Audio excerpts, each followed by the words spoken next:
Hi guys, welcome to my channel. आज हम continue करेंगे चैप्टर सेकंड सेल के पार्ट सेकंड से। So let's start. Structure of a cell. Various kinds of cells show spatial differences, yet they also some basic structural plans which may be expressed in the term generalized cells. Generalized cells consist of three essential parts. जो generalise cell होती है उसमें three essential parts होते हैं. First one, cell membrane और it is also called plasma membrane. Second, nucleus and third, cytoplasm. ये three parts होते हैं जनरलाइज सेल में, जो कि फिगर 2.6 में शो हो रहे हैं. So here is figure 2.6. This is so here is cell wall, cell membrane, nucleus and many other. अभी हम इसको डिस्क्राइब में पढ़ेंगे. Cell organelles. The little organs. जो लिटिल ऑर्गन्स होते हैं उनको हम सेल ऑर्गेनल्स कहते हैं.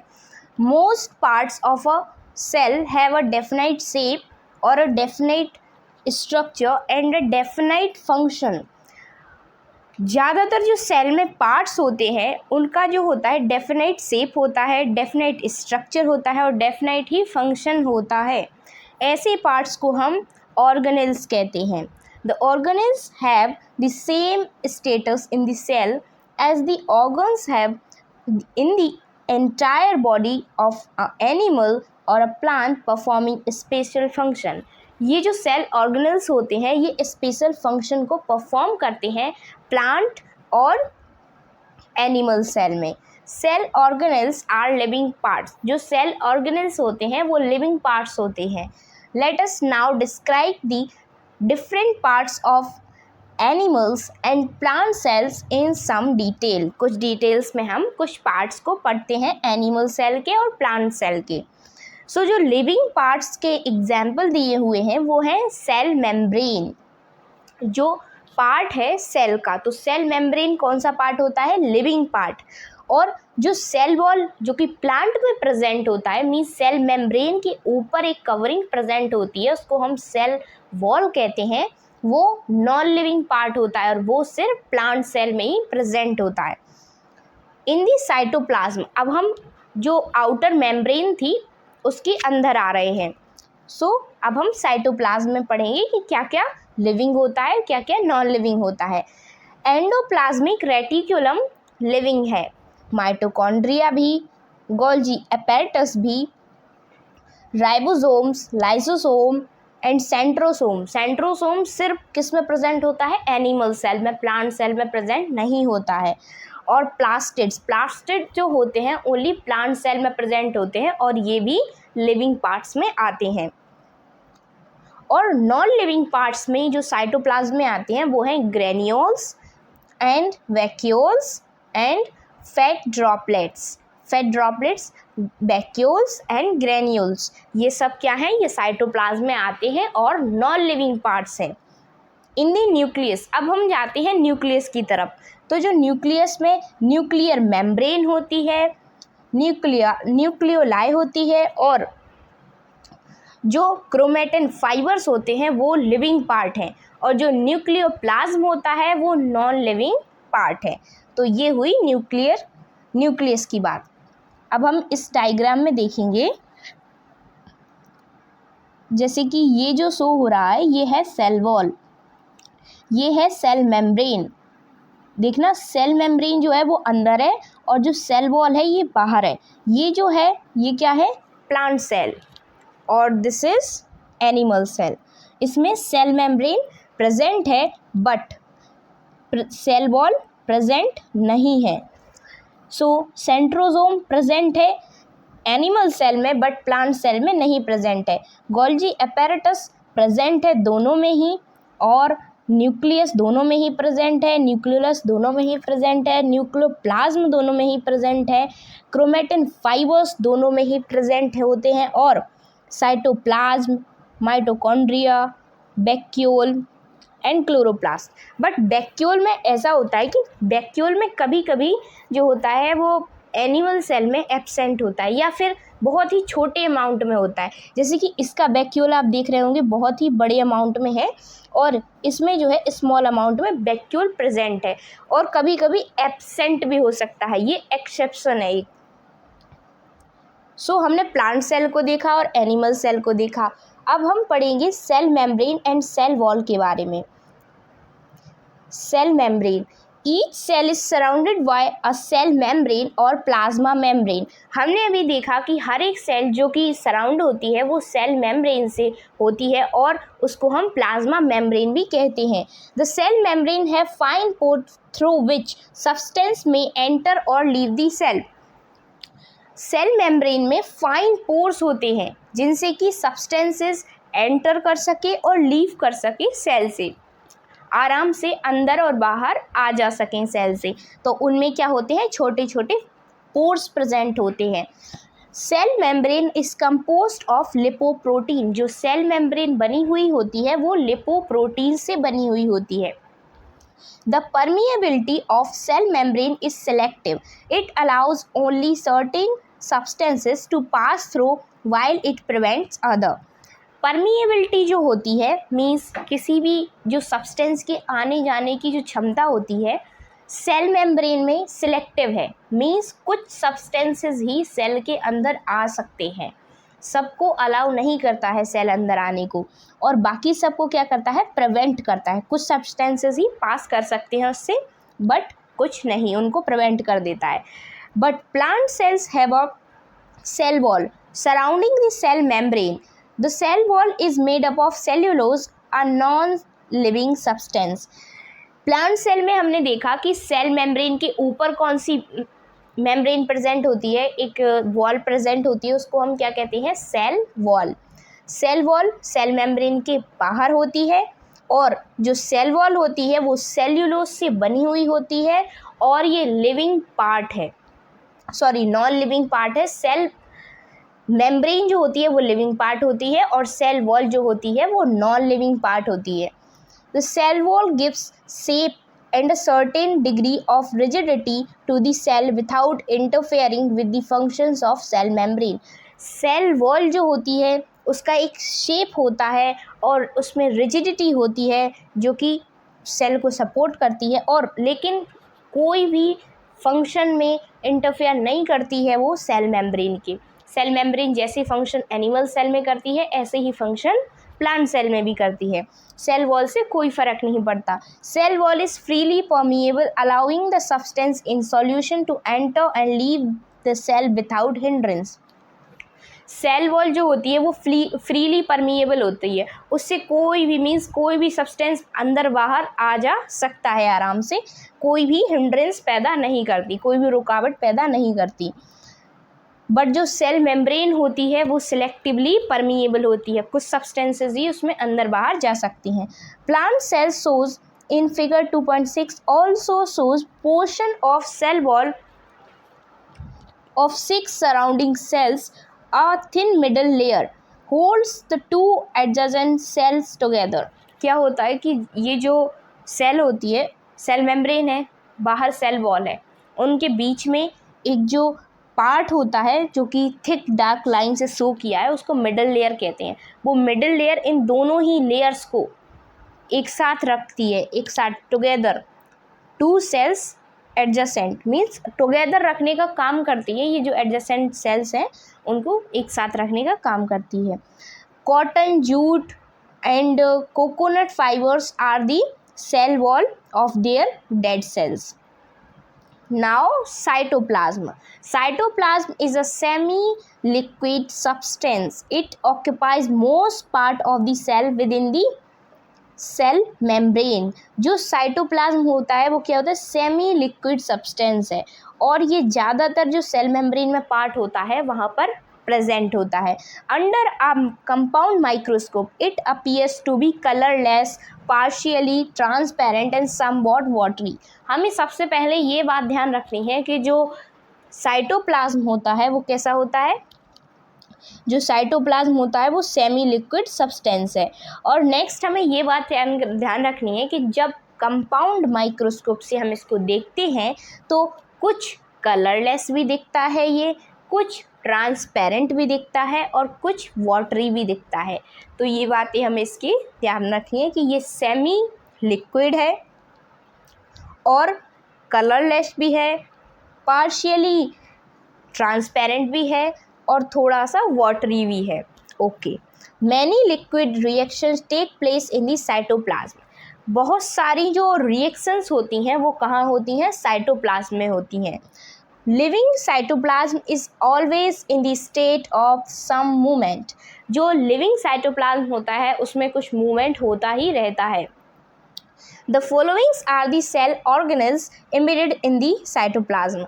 अब कौन कौन से सेल ऑर्गेनेल्स होते हैं जो कि साइटोप्लाज्म में प्रेजेंट होते हैं? एंडोप्लाज्मिक रेटिकुलम, जिसको हम ER भी कहते हैं शॉर्ट फॉर्म में। So endoplasmic reticulum is so fine in the structure that its existence is revealed only through an electron microscope.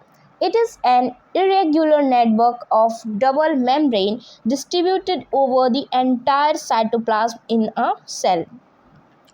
जो ER होता है मीन्स एंडोप्लाज्मिक रेटिकुलम होता है, वो बहुत ही फाइन स्ट्रक्चर होता है और इसको हम सिर्फ इलेक्ट्रॉन माइक्रोस्कोप से ही देख सकते हैं। इससे पता लगाया जा सकता है कि हाँ ये एग्जिस्ट करता है सेल में। और इसका जो होता है वो इरेग्युलर नेटवर्क होता है। ये डबल मेम्ब्रेन होती हैं और इरेग्युलर नेटवर्क होता है जो कि डिस्ट्रीब्यूटेड होता है पूरे साइटोप्लाज्म में। सेल के साइटोप्लाज्म में ये डिस्ट्रीब्यूटेड होता है। As its outer and endoplasmic reticulum is connected with the cell membrane. देखिए अब कैसे ये पूरे साइटोप्लाज्म में डिस्ट्रीब्यूटेड होता है ये देखते हैं हम। सबसे पहले तो आउटर एंड की बात करते हैं। एंडोप्लाज्मिक रेटिकुलम जो है वो कनेक्टेड रहता है सेल मेम्ब्रेन से, तो ये हो गई सेल के आउटर पार्ट की बात। At its inner and it is connected with the nuclear membrane. और जो इनर एंड में बात कर रहे हैं हम, न्यूक्लियर मेम्ब्रेन जो कहाँ कहाँ प्रेजेंट होती है? सेंटर में। सेंटर में आ गए मीन्स बाहर से हम अंदर आ रहे हैं सेल के। अब जब हम सेल के अंदर पहुँचे तो फिर हमने देखा कि सेल जो न्यूक्लियर मेम्ब्रेन है उससे भी कनेक्टेड होता है ये endoplasmic reticulum. It appears rough when the particles like ribosomes are attached to it and appears smooth without them. हमने जब इसको देखा तो ये रफ दिख रहा था। कब? जब राइबोसोम्स इससे अटैच थे, और जब इससे वो अटैच नहीं थे, राइबोसोम अटैच नहीं थे, तो हमें वो स्मूथ दिख रहा था। इसलिए एंडोप्लाज्मिक रेटिकुलम भी 2 टाइप्स का होता है, smooth endoplasmic reticulum and rough endoplasmic reticulum. So it forms the supporting framework of the cell, also serve as a pathway for distribution of materials from one part of the cell to the other. ये जो form करता है एक support देने का काम करता है, सेल को सपोर्ट देने का काम करता है, और ये एक ऐसा पाथवे है जहाँ पे मटेरियल्स को डिस्ट्रीब्यूट किया जाता है one part of the cell से अदर पार्ट में। सो चलिए हम आपको इसका पहले डायग्राम दिखा देते हैं। ये है हमारा एंडोप्लाज्मिक रेटिकुलम। ये देखिए इसमें हमें जो देखने को मिल रहा है वो क्या है कि पहले तो ये जो प्रेजेंट है, ऐसे कर लेते हैं, एंडोप्लाज्मिक रेटिकुलम में देखने को मिल रहा है ये है स्मूथ एंडोप्लाज्मिक रेटिकुलम, और ये जो राइबोसोम जिससे अटैच हैं उसको हम क्या कहेंगे? Rough endoplasmic reticulum. और जहाँ पे राइबोसोम्स प्रेजेंट नहीं है उसे हम कहेंगे स्मूथ एंडोप्लाज्मिक रेटिकुलम, और जिसके साथ राइबोसोम प्रेजेंट होते हैं उसको हम रफ एंडोप्लाज्मिक रेटिकुलम कहते हैं। ये जो है न्यूक्लियस मेम्ब्रेन की बात हो रही है कि न्यूक्लियस मेम्ब्रेन के पास प्रेजेंट है। ये जो डायग्राम शो कर रहा है वो कहाँ पे शो कर रहा है कि ये देखिए ये रहा न्यूक्लियस, और यहाँ पर इसके बाहर ये एंडोप्लाज्मिक रेटिकुलम नेटवर्क बनाए हुए हैं, और ये डबल मेम्ब्रेन है, आपको दिख रहा होगा ये क्या है? Double membrane. सो ये डायग्राम था एंडोप्लाज्मिक रेटिकुलम का। Next ribosome. राइबोसोम का स्ट्रक्चर भी हमने देखा, राउंड शेप के होते हैं ये। Ribosome the site of protein synthesis, यहाँ पे क्या होता है, प्रोटीन सिंथेसिस होता है। Ribosomes are numerous small granules either scattered freely in the cytoplasm or attached to the membrane of endoplasmic reticulum। Ribosomes जो होते हैं वो बहुत ही ग्रेट नंबर में प्रेजेंट होते हैं और ये छोटे छोटे ग्रेन्यूल्स होते हैं, या तो ये फ्रीली साइटोप्लाज्म में प्रेजेंट होते हैं या फिर अटैच होते हैं एंडोप्लाज्मिक रेटिकुलम से। और जिस एंडोप्लाज्मिक रेटिकुलम से राइबोसोम्स अटैच होते हैं उसको हम क्या कहते हैं, रफ एंडोप्लाज्मिक रेटिकुलम। सो अब देखते हैं, these are the factories for synthesis of protein, ये प्रोटीन की सिंथेसिस का काम करते हैं और इनको हम फैक्ट्रीज भी कहते हैं प्रोटीन की, जहाँ पे सिंथेसिस होती है। और ये वो साइट कौन सी होती है, ribosome. Now third one is mitochondria, the cell's energy producer, जो सेल को एनर्जी देता है, जो सेल की में एनर्जी प्रोड्यूस करता है उसको माइटोकॉन्ड्रिया कहते हैं। द माइटोकॉन्ड्रिया और सिंगुलर अगर प्रेजेंट है, मीन्स वन प्रेजेंट है, तो उसको हम माइटोकॉन्ड्रियन कहते हैं। आर स्फेरिकल रॉड शेप्ड और थ्रेड लाइक, एक स्फेरिकल बॉडी होती है और रॉड शेप होती है या फिर थ्रेड लाइक होती है, और माइटोस का मतलब ही होता है thread. These are many double-walled bags with inner walls produced in the finger-like processes projecting inward called cristae। इसमें क्या होते हैं, ये छोटे छोटे डबल वॉल्ड बैग्स होते हैं। ये जो इनर वॉल्स होते हैं इनमें, उसमें क्या होते हैं, फिंगर लाइक प्रोजेक्शंस प्रेजेंट होते हैं, उनको हम क्रिस्टे कहते हैं। पहले हम इसका डायग्राम देख लेते हैं। So this is our mitochondrion. इसमें देखिए ये राइबोसोम्स भी प्रेजेंट है, ये आउटर मेम्ब्रेन है और ये इनर मेम्ब्रेन है, मीन्स ये डबल मेम्ब्रेन है। हमने देखा कि माइटोकॉन्ड्रियन क्या है, डबल मेम्ब्रेन। अब इसमें हम देख रहे होंगे कुछ ऐसे नेटवर्क टाइप बने हुए हैं, फिंगर लाइक प्रोजेक्शन बने हुए हैं। इन सभी प्रोजेक्शंस को हम क्या कहते हैं, क्रिस्टे। और इन प्रोजेक्शंस के अंदर जो प्रेजेंट है उसको हम कहते हैं मैट्रिक्स। ओके, सो मुझे अब आपको डायग्राम समझ में आ गया होगा, इसलिए मैंने आपको पहले डायग्राम बताया। अब हम इसको डिस्क्राइब में पढ़ते हैं। These are minute double walled, double walled हमने देखा 2 बॉल होती हैं इसमें, double walled bag with inner walls produced in the finger like processes. Finger like projections भी हमने देखे, उसको क्रिस्टे कहा गया था, और क्रिस्टे के अंदर जो होते हैं वो क्या होती है, matrix. Okay, mitochondrias are the site where cell respires occurs to release energy. Mitochondria वो साइट है जहाँ पे सेल रेस्पिरेशन करती है और सेल रिलीज हो, मीन्स एनर्जी रिलीज होती है। This energy is stored in the form of an energy rich compound ATP, adenosine triphosphate, is used in various metabolic functions of the cell and interns of the body. Some peoples call the mitochondria as the powerhouses of the cell। फिर जब जो energy release होती है, इस energy को store किया जाता है इन the form of ATP। Energy rich compound होता है ATP यानी एडिनोसिन ट्राइफॉस्फेट। ये जो एनर्जी है फिर बाद में यूज़ की जाती है वेरियस मेटाबॉलिक फंक्शंस के लिए, और सेल के फंक्शंस के लिए भी यूज़ होता है और बॉडी के फंक्शंस के लिए भी यही एनर्जी यूज़ होती है। तो इसलिए इसे हम power house of the cell भी कहते हैं। Golgi apparatus, the delivery system of the cell, ये डिलीवरी का काम करता है, ये तो इतना तो हमें पता चल गया इसके नाम से ही। So the Golgi apparatus occurs in the form of granules, filament or rod-like, which are supposed to be organized from endoplasmic reticulum।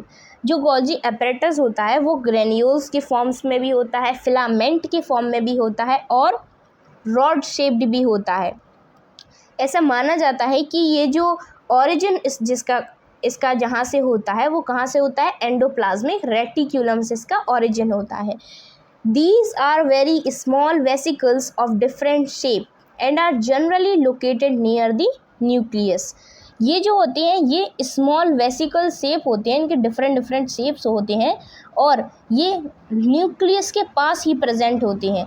The Golgi complex consist of many small groups of hollow tubulars structure with membranous wall and is associated with small minute vesicles and vacuoles। जो Golgi complex होता है वो बहुत सारी groups of hollow tubules structure और उसमें membranes balls भी होती हैं और छोटे छोटे माइन्यूट वेसिकल्स भी प्रेजेंट होते हैं, वैक्यूल्स भी प्रेजेंट होते हैं। It is concern with the secretion of cell including enzymes and hormones etcetera. ये सिक्रीशन का काम करते हैं सेल में, जैसे कि एंजाइम सिक्रीट करते हैं और हार्मोन सिक्रीट करते हैं। सो अब हम इसका क्या देखेंगे, डायग्राम।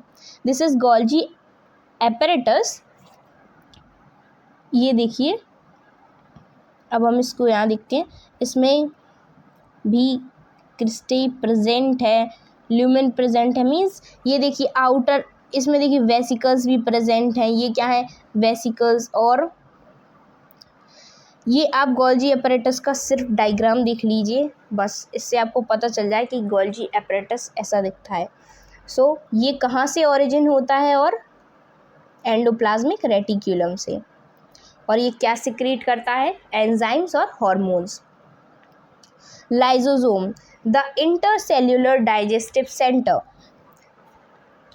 ये डाइजेशन का काम करता है। जो लाइसोसोम प्रेजेंट होते हैं वो डाइजेशन का काम करते हैं। Lysosomes are small vesicles of different shape, ये इनका कोई शेप नहीं होता, अलग अलग शेप्स के होते हैं। कंटेनिंग स्मॉल डाइजेस्टिव एंजाइम, छोटे छोटे डाइजेस्टिव एंजाइम्स में प्रेजेंट होते हैं। Their enzymes destroy and digest foreign substances around them, ये क्या करते हैं, ये डिस्ट्रॉय करते हैं और डाइजेस्ट करते हैं फॉरेन सब्सटेंसेस को। They digest the store food during the starvation of the cell, ये डाइजेस्ट करते हैं फूड को सेल के स्टार्वेशन में। Many damaged cells are rapidly destroyed or dissolved by their own lysozymes and hence these are called the suicidal bags। कुछ जो damage cells होती हैं, बहुत ज़्यादा जो डैमेज सेल्स होती हैं, मीन्स मैनी डैमेज सेल्स, वो रैपिडली डिस्ट्रॉय हो जाती हैं और डिज़ोल्व की कर ली जाती है। मतलब डिस्ट्रॉय भी लाइसोसोम ही कर देता है और डिज़ोल्व भी उनका ही राइबोसोम उन्हें, लाइसोसोम उन्हें डिस्ट्रॉय भी कर देता है और डिज़ोल्व भी कर देता है। इसलिए हम इन्हें क्या कहते हैं, suicidal bags. Centrosome and centrioles, a centrosome is found only in an animal cell, जो सेंट्रोसोम प्रेजेंट होता है वो सिर्फ एनिमल सेल में ही प्रेजेंट होता है।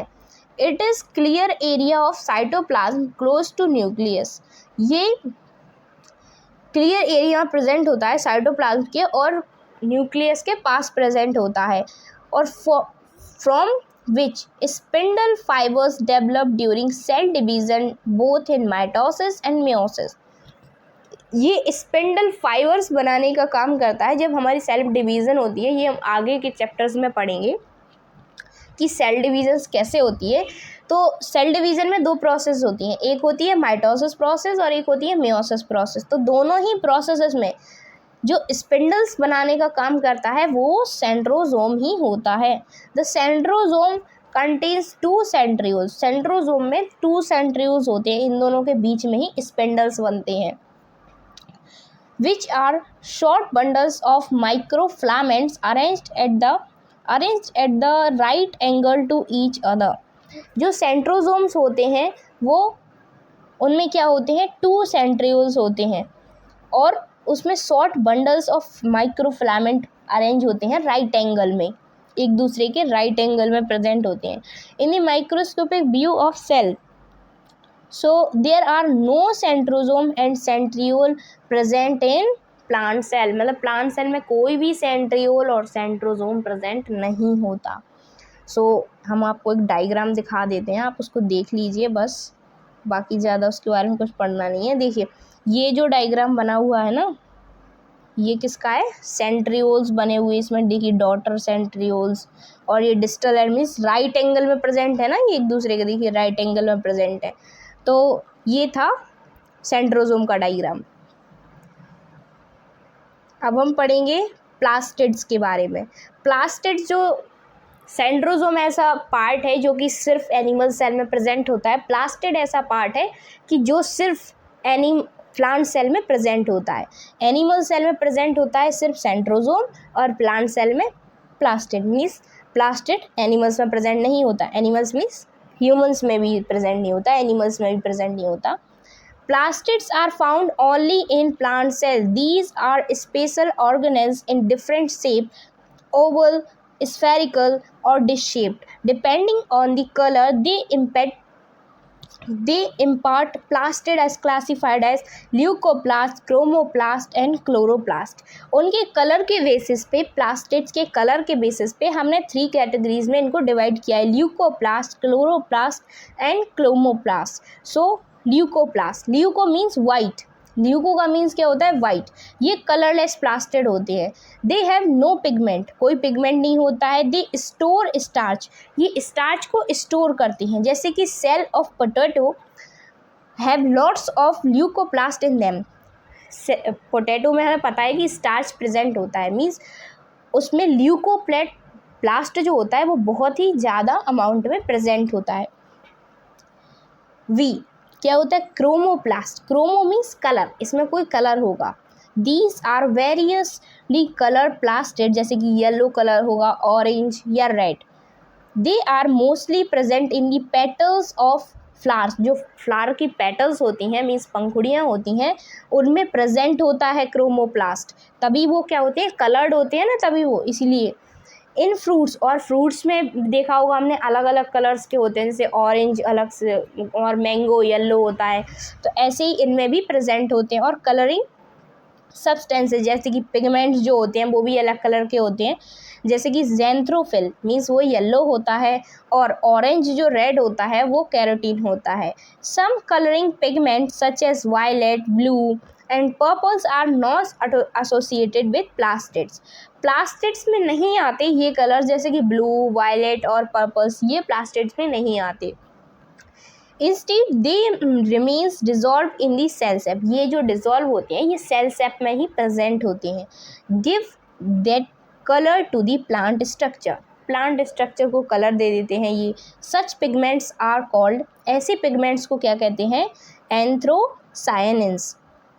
नाउ सी, जो हमारा सी पार्ट पढ़ा है, हमने क्या पढ़ा, ल्यूकोप्लास्ट जो कि वाइट कलर का था, क्रोमोप्लास्ट जो कि और कलर्स के थे, जैसे कि येलो था, ऑरेंज था।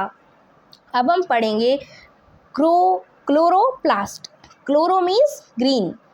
These are green coloured plastid, these have green coloured pigment called chlorophyll. ये कैसे होते हैं, ये ग्रीन कलर के प्लास्टिड्स होते हैं, इनमें ग्रीन कलर का पिगमेंट पाया जाता है जिसको क्लोरोफिल कहा जाता है। Chloroplast are abundant in the parts expose to light means leaves, leaves में जो क्लोरोप्लास्ट जो प्रेजेंट होते हैं वो ज़्यादा होते हैं, लीव्स में ही ज़्यादातर प्रेजेंट होते हैं ये। They also have other pigments, इनमें अदर पिगमेंट्स भी प्रेजेंट होते हैं, जैसे कि ऑरेंज भी पिगमेंट प्रेजेंट होता है, येलो भी होता है, but these pigments are masked by large quantity of chlorophyll.